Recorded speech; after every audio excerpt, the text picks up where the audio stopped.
आज हम एनसीईआरटी द्वारा कक्षा 11 के लिए रसायन विज्ञान की निर्धारित पाठ्यपुस्तक के पाठ 13 भाग 4 का अध्ययन करेंगे। इस भाग में एल्काइन की संरचना, नामकरण, एल्काइन में समावयवता, एल्काइन के निर्माण की विधियां, एल्काइन के भौतिक एवं रासायनिक गुणों के बारे में जानेंगे। इसके पहले आप संतृप्त और असंतृप्त हाइड्रोकार्बन में एल्केन और एल्कीन पढ़ चुके हैं। तो आइए शुरू करते हैं। एल्काइन एल्कीन की तरह एल्काइन भी असंतृप्त हाइड्रोकार्बन हैं। इनमें दो कार्बन परमाणुओं के बीच एक त्रिबंध होता है। एल्केन तथा एल्कीन की तुलना में एल्काइन में हाइड्रोजन परमाणुओं की संख्या कम होती है। इनका सामान्य सूत्र CnH2n-2 होता है। एल्काइन श्रेणी का प्रथम स्थायी सदस्य एथाइन है, जो एसिटिलीन नाम से प्रचलित है। एसिटिलीन का उपयोग आर्क वेल्डिंग के लिए होता है, जो ऑक्सीजन गैस तथा एसिटिलीन को मिश्रित करने से बनती है। एल्काइन कई कार्बनिक यौगिकों के लिए प्रारंभिक पदार्थ हैं, अतः इस श्रेणी के कार्बनिक यौगिकों का अध्ययन रुचिकर है। हम इसमें देखेंगे एल्काइन की नामकरण और समावयवता, त्रिबंध की संरचना, विरचन, भौतिक और रासायनिक गुणधर्म। सामान्य पद्धति में एल्काइन एसिटिलीन के व्युत्पन्न के नाम से जाने जाते हैं। आईयूपीएसी पद्धति में संगत एल्केन में अनुलग्न एन का आयन द्वारा प्रतिस्थापन करके एल्काइन को संगत एल्केन के व्युत्पन्न नाम से जाना जाता है। यानी हम एन में जैसे एल्केन में एन होता है, वैसे यहाँ पर आयन का प्रयोग करेंगे एन के स्थान पर। त्रिबंध की स्थिति प्रथम त्रिआबंधित कार्बन से इंगित की जाती है। जैसे आप यहाँ देख रहे हैं, सामान्य सूत्र जैसा आपको बताया CnH2n-2 होता है। पहला जो सदस्य है वो C2H2 है। इसका संरचना सूत्र है HC≡CH, जिसको हम एसिटिलीन के नाम से जानते हैं। आईयूपीएसी में इसको एथाइन कहते हैं। दूसरा सदस्य है 3 कार्बन वाला C3H4 CH3C≡CH।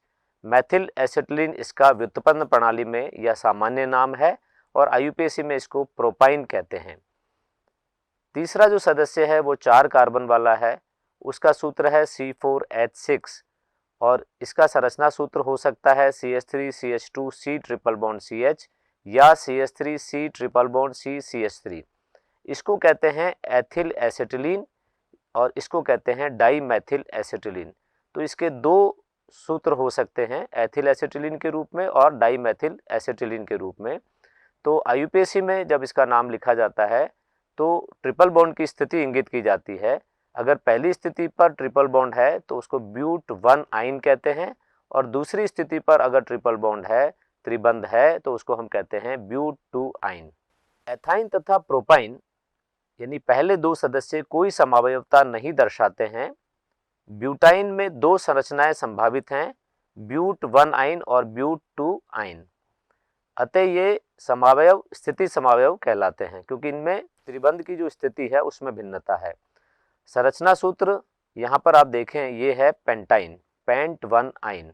इसमें पहली स्थिति पर त्रिबंध है, पेंट 2 आयन में दूसरी स्थिति पर है। तो ये एक दूसरे के क्या है, स्थिति समावयव हैं। इसका एक और समावयव संभव है जिसमें श्रृंखला बन जाती है, वो है 3 मैथिल ब्यूट 1 आयन। तो ये जो है, ये दोनों श्रृंखला समावयव हैं। दूसरा और तीसरा, ये वाला और ये वाला, दोनों श्रृंखला समावयव हैं। और पहले और तीसरे को देखें तो ये भी श्रृंखला समावयव हैं। तो ये स्थिति और श्रृंखला समावयवता दर्शाते हैं। एल्काइन श्रेणी के 5वें सदस्य के विभिन्न समावयवों की संरचना एवं आईयूपीएसी नाम लिखिए। ये प्रश्न आपसे पूछा गया है। विभिन्न समावयवी युग्म किस प्रकार की समावयवता दर्शाते हैं, ये भी आपको बताना है। 5वां जो सदस्य है उसका अणुसूत्र होगा C6H10 और इसके जो संभावित समावयव हैं वो इस प्रकार हैं। हेक्स 1 आयन यानी पहली स्थिति पर त्रिबंध है, हेक्स 2 आयन दूसरी स्थिति पर त्रिबंध है, हेक्स 3 आयन यानी तीसरी स्थिति पर ट्रिपल बॉन्ड है, श्रृंखला समावयव अगर बनाते हैं तो 3 मेथिल पेंट 1 आयन, फिर 4 मेथिल पेंट 1 आयन, ये भी एक समावयव हो सकता है। 4 मेथिल 2 आयन भी समावयव हो सकता है। 3 डाई मेथिल ब्यूट 1 आयन, तो ये सब समावयव संभव हैं इसके। तो इस प्रकार अगर आपसे पूछा जाता है कोई अणुसूत्र दे करके कि आप इसके समावयव बनाइए, तो आपको स्थिति और श्रृंखला समावयव बनाने हैं। अब बात करते हैं हम संरचना की। इसमें कार्बन sp संकृत होता है। sp संकृत कार्बन का मतलब है एक s और एक p कक्षक आपस में संकृत होकर के दो संकृत कक्षक बनाते हैं, जिनको हम sp संकृत कक्षक कहते हैं। और जो दो p कक्षक बचे हुए रहते हैं असंकृत अवस्था में, वो एक दूसरे के लंबवत होते हैं और इस प्रकार से इसके तल के भी लंबवत होते हैं। ये जो देख रहे हैं आप संरचना, इसमें ये कार्बन दिख रहा है sp संकृत है। इस कार्बन के साथ दूसरा कार्बन जुड़ा हुआ है, वो भी sp संकृत है। इसका एक sp संकृत कक्षक इस कार्बन के sp संकृत कक्षक से अतिव्यापन करके, ये अतिव्यापन हो रहा है और सिग्मा बंध बनाता है। क्योंकि ये एक ही तल में है इसलिए सिग्मा बंध बन रहा है। जो दूसरा लोब है इसका sp संकृत कक्षक का, वो हाइड्रोजन के साथ जुड़ करके अतिव्यापन करके सिग्मा बंध बनाता है। ये sp अतिव्यापन कहलाता है। ऐसा ही इस कार्बन के साथ में हाइड्रोजन के जुड़ने से भी हो रहा है। अब जो दो p कक्षक बचे हुए हैं वो इस प्रकार से हैं, पृष्ठ के तल में है, ये देखिए आप, और एक पृष्ठ के तल के नीचे है। इसका जो दूसरा लोब दिख रहा है वो पृष्ठ के तल के ऊपर दिख रहा है आपको, ये वाला, और एक पृष्ठ के तल में दिख रहा है। तो जो समानांतर हैं वो आपस में अतिव्यापन करके क्या बनाते हैं, पाई बंध बनाते हैं। तो px और px के संपार्श्वीय अतिव्यापन से, कोलेटरल ओवरलैपिंग से पाई बंध बनता है। और जो ये py कक्षक हैं वो भी अतिव्यापन करके कौन सा अतिव्यापन कर रहे हैं, संपार्श्वीय अतिव्यापन कर रहे हैं और क्या बनाते हैं, पाई बंध बनाते हैं। तो इस प्रकार दो पाई बंध बनते हैं जो तल के साथ में लंबवत अवस्था में रहते हैं। तो आप समझ सकते हैं कि कार्बन इसमें sp संकृत है, बंध कोण 180 डिग्री होता है, यानी ये एक रेखिक अवस्था में रहते हैं दोनों sp संकृत कक्षक। बंध लंबाई 120 पिकोमीटर होती है, जो आप तुलना कर सकते हैं कार्बन कार्बन सिंगल बंध की जो बंध लंबाई है वो 154 पिकोमीटर है और कार्बन कार्बन द्विबंध की जो बंध लंबाई है वो 134 पिकोमीटर होती है। आकृति जैसा मैंने आपको बताया रेखीय होती है। बंध ऊर्जा 823 किलो जूल पर मोल होती है। कार्बन कार्बन सिंगल बंध की बंध ऊर्जा जो होती है वो 348 किलो जूल पर मोल होती है और कार्बन कार्बन द्विबंध की 681 किलो जूल पर मोल होती है। तो इस प्रकार आप बंध ऊर्जा की तुलना भी कर सकते हैं और बंध लंबाई की तुलना भी यहाँ देख रहे हैं। तो एसिटिलीन जो है वो sp हाइब्रिडाइजेशन दर्शाते हुए इस प्रकार का होता है। ये त्रिबंध दिख रहा है आपको, काले रंग की बॉल दिख रही है आपको, ये कार्बन को दर्शा रहा है और हाइड्रोजन वाइट रंग की बॉल है। तो इस प्रकार ये sp हाइब्रिडाइज या sp संकृत कक्षक है। अभी हमने देखा कि एल्काइन में जो कार्बन होता है वो sp संकृत होता है। sp संकृत कार्बन में एक s और एक p कक्षक आपस में संकरण करके दो sp संकृत कक्षक बनाते हैं। एक संकृत कक्षक दूसरे कार्बन के साथ sp संकृत कार्बन से जुड़ता है और एक जो संकृत कक्षक बचा हुआ रहता है वो हाइड्रोजन के साथ जुड़ता है और sps अतिव्यापन द्वारा सिग्मा बंध बनाता है। हर कार्बन के पास में, हर sp संकृत कार्बन के पास में दो p कक्षक बचे हुए रहते हैं जो संकरण में भाग नहीं लेते हैं, वो एक दूसरे से लंबवत अवस्था में रहते हैं, वो संपार्श्वीय अतिव्यापन करके पाई बंध बनाते हैं, जैसा आपने अभी देखा। एल्काइन बनाने की दो विधियां हम पढ़ेंगे, पहला कैल्शियम कार्बाइड से और दूसरा सन्निध डाइहैलाइडों से यानी विसिनल डाइहैलाइड से। पहली विधि है कैल्शियम कार्बाइड से। जल के साथ कैल्शियम कार्बाइड की अभिक्रिया करा के औद्योगिक रूप से एथाइन बनाई जाती है यानी एसिटिलीन बनाई जाती है। कोक तथा बिना बुझे हुए चूने को गर्म करके कैल्शियम कार्बाइड बनाया जाता है। चूना पत्थर से किस प्रकार एसिटिलीन बनाई जाती है ये आप देख रहे हैं इस अभिक्रिया में। ये चूना पत्थर है, पहले कैल्शियम कार्बाइड बनाया, कैल्शियम कार्बाइड बनाने के बाद में उसकी जल के साथ क्रिया करा के एसिटिलीन का निर्माण किया जाता है। तो ये एसिटिलीन निर्माण की औद्योगिक विधि है। दूसरा है सन्निध डाइहैलाइडों से यानी विसिनल डाइहैलाइड से। अल्कोहलिक पोटेशियम हाइड्रोक्साइड से विसिनल डाइहैलाइडों की क्रिया कराने पर इनका विहाइड्रोहैलोजनीकरण हो जाता है।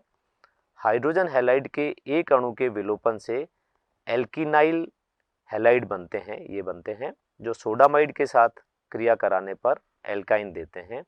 देखिए पहली अभिक्रिया में क्या हो रहा है, यहाँ पर H इस कार्बन से और Br इस कार्बन से निकल रहा है, तो ये बनता है एल्किनाइल हैलाइड। ये क्रिया अल्कोहलिक KOH के द्वारा होती है। फिर सोडामाइड लिया जाता है, सोडामाइड के साथ जब क्रिया कराई जाती है इसकी, तो एल्किनाइल हैलाइड जो होता है वो सोडामाइड से क्रिया करके एल्काइन बना देता है। भौतिक गुणधर्म की बात करें तो एल्काइन के प्रथम 3 सदस्य गैस होते हैं, अगले 8 सदस्य द्रव होते हैं और उससे ज़्यादा कार्बन संख्या वाले सारे एल्काइन सदस्य जो होते हैं वो ठोस होते हैं। सभी एल्काइन रंगहीन तथा एथाइन विशिष्ट गंध वाली गैस है, अन्य सभी एल्काइन गंधहीन होते हैं। एल्काइन दुर्बल, ध्रुवीय, जल से हल्के तथा जल में अमिश्रणीय होते हैं, परंतु कार्बनिक विलायकों जैसे ईथर, कार्बन टेट्राक्लोराइड और बेंजीन में विलय होते हैं। इनके गलनांक, क्वथनांक तथा घनत्व अणुभार के साथ बढ़ते हैं। एल्काइन के रासायनिक गुणों की यदि बात करें तो एल्काइन अम्लीय प्रवृत्ति दर्शाते हैं, विशेष तौर पर जो 1 एल्काइन होते हैं वो अम्लीय गुण दर्शाते हैं। इसके अलावा इनमें क्योंकि पाई इलेक्ट्रॉन्स की अधिकता होती है, इसलिए इनमें योगात्मक अभिक्रियाएं दर्शाने का गुण पाया जाता है। इनकी जो योगात्मक अभिक्रियाएं हम पढ़ेंगे वो है हाइड्रोजन का योग, X2 का योग, HX का योग और H2O का योग, और उसके अलावा ये बहुलकीकरण अभिक्रियाएं भी दर्शाते हैं। पहले बात करते हैं हम एल्काइन का अम्लीय गुण। सोडामाइड जो होता है वो प्रबल क्षारक होता है। ये एथाइन के साथ अभिक्रिया करके डाइहाइड्रोजन मुक्त कर सोडियम एसिटिलाइड बनाते हैं। इस प्रकार की अभिक्रियाएं एथीन तथा एथेन प्रदर्शित नहीं करते हैं, ये आप देख चुके हैं, उनमें इस प्रकार की अभिक्रियाएं नहीं थी। ये जो सोडियम एथेनाइड बना है ये ऐसी अभिक्रिया एल्केन और एल्कीन में नहीं थी।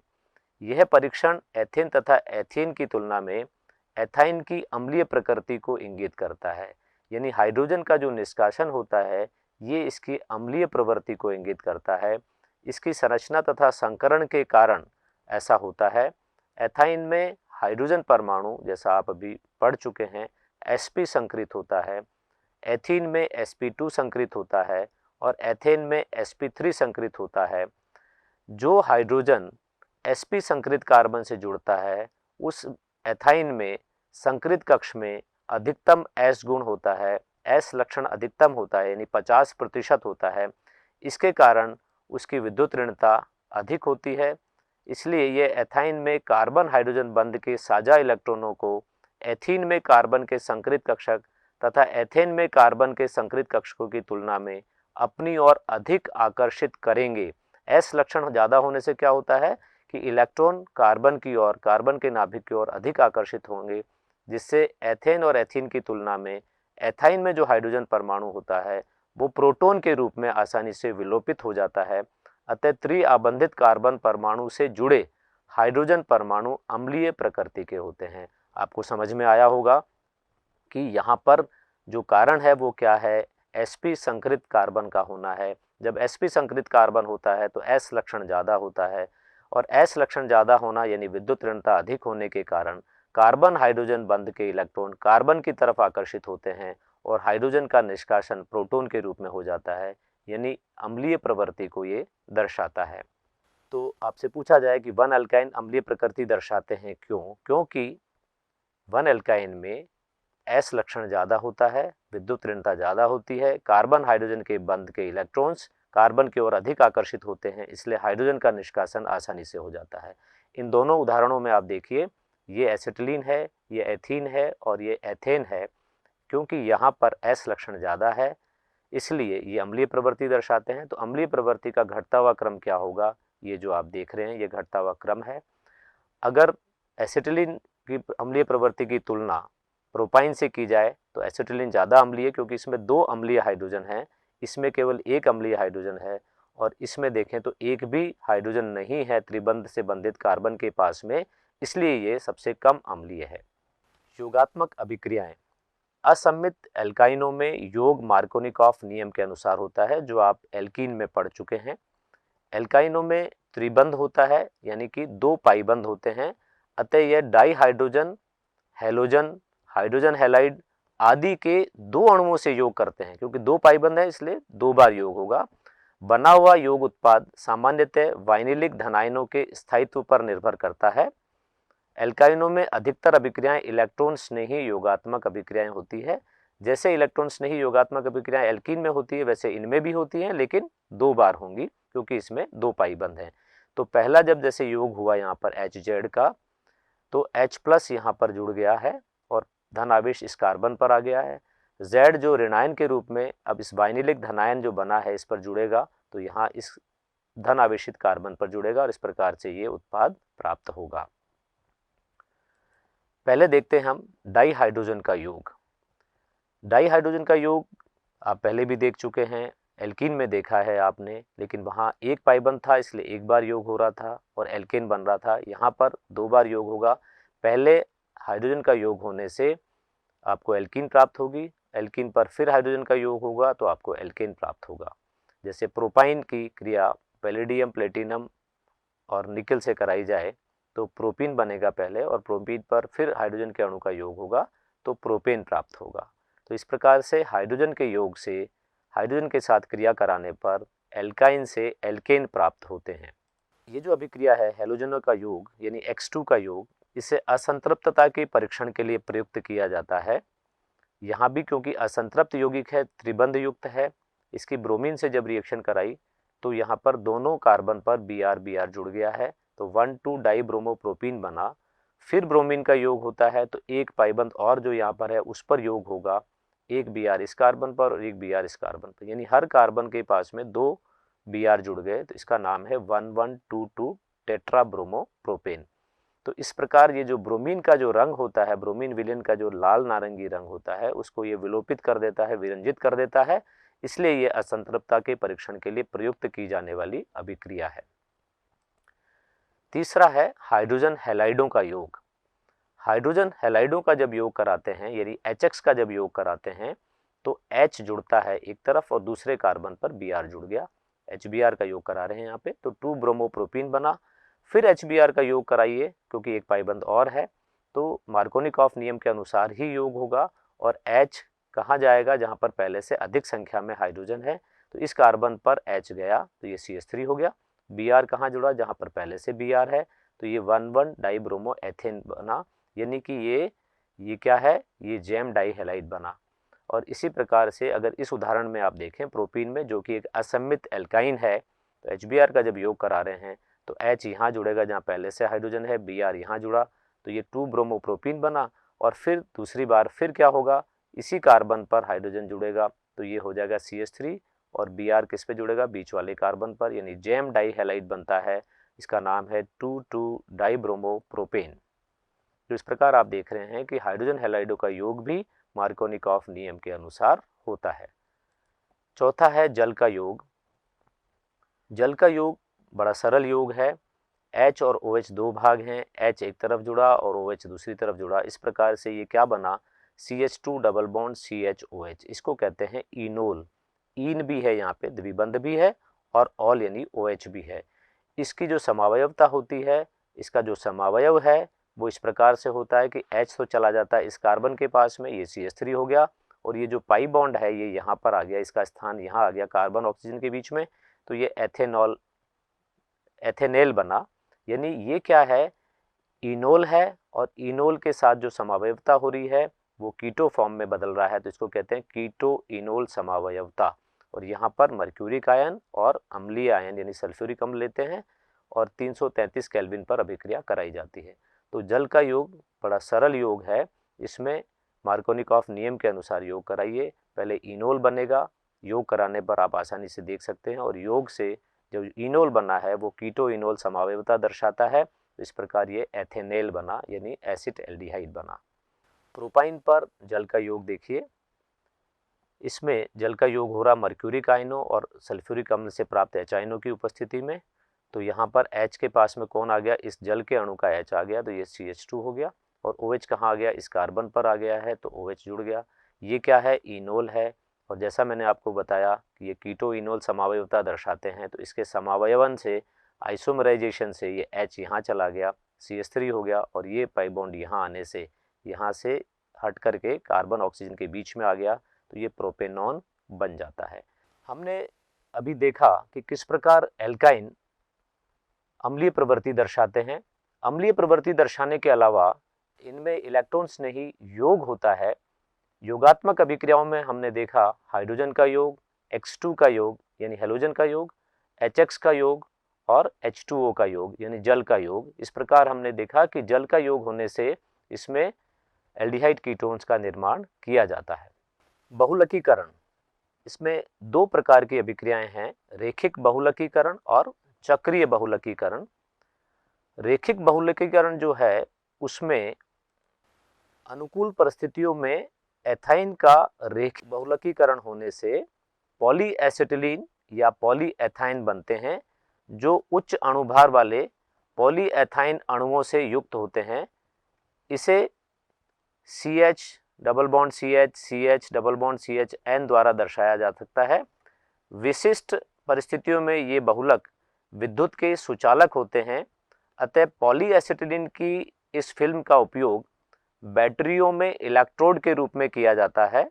धातु चालकों की अपेक्षा यह फिल्म हल्की, सस्ती तथा सुचालक होती है।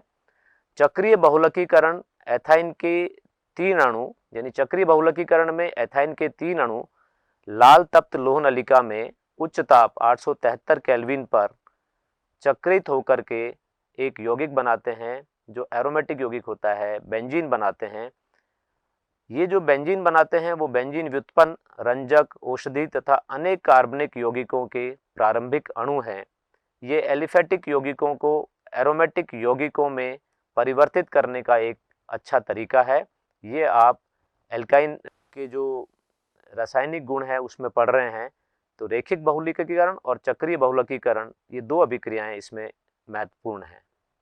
एक प्रश्न है, आप एथेनोइक अम्ल को बेंजीन में कैसे परिवर्तित करेंगे। ये इसी पर आधारित प्रश्न है जो आपने अभी अभिक्रिया देखी है कि एसिटिलीन से हमने पढ़ा है कि हम बेंजीन बना सकते हैं, लेकिन एसिटिलीन कैसे प्राप्त करेंगे एथेनोइक अम्ल से, वो आप देखें। इस प्रकार से एक श्रृंखलाबद्ध तरीके से हम पहुंच सकते हैं बेंजीन तक। पहले एसिटिक अम्ल जो है उसकी NaOH के साथ क्रिया कराते हैं, जलीय NaOH से, तो सोडियम एसीटेट बनता है। सोडियम एसीटेट की सोडा लाइम से क्रिया कराते हैं, सोडा लाइम के साथ गर्म करते हैं, तो वो मीथेन में बदल जाता है। याद रखिएगा, इस अभिक्रिया को जब आपने पढ़ा था तो देखा था कि इसमें एक कार्बन कम हो रहा है। तो इस प्रकार मीथेन बना, और मीथेन जो बना है उसकी क्लोरीन से जब क्रिया कराते हैं, हैलोजनीकरण कराते हैं, तो CH3Cl बनता है। CH3Cl की बहुत महत्वपूर्ण अभिक्रिया है वुर्ज अभिक्रिया। सोडियम और शुष्क ईथर की उपस्थिति में ये एथेन बनाता है। एथेन का फिर हैलोजनीकरण हम कराते हैं तो इथाइल क्लोराइड बनता है।